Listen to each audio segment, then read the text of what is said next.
Là, on est rue des Sœurs de la Rivière, donc à Limoges. On est en train d'effectuer des fouilles d'archéologie préventive, préalablement à la construction d'un immeuble d'habitation récent et la réhabilitation d'un immeuble ancien par le point immobilier.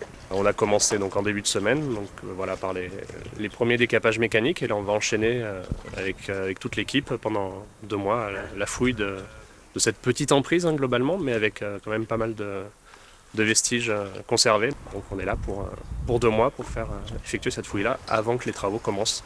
Donc l'objectif, c'est de traiter l'intégralité de la donnée archéologique. Donc toutes les structures vont être récoltées, enregistrées au fur et à mesure et démontées pour aller vers les niveaux les plus anciens jusqu'à ce qu'on ait plus aucun vestige, qu'on arrive sur les terrains naturels. Franchement, c'est super bien, on apprend plein de choses.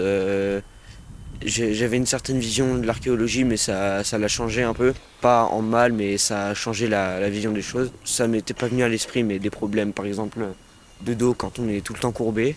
Aussi plein d'autres métiers qui étaient relatifs. Sur le terrain, ça fait bizarre parce que c'est la première fois. On- En fait, dès le début, on voit bien qu'il y a plein de choses qui apparaissent.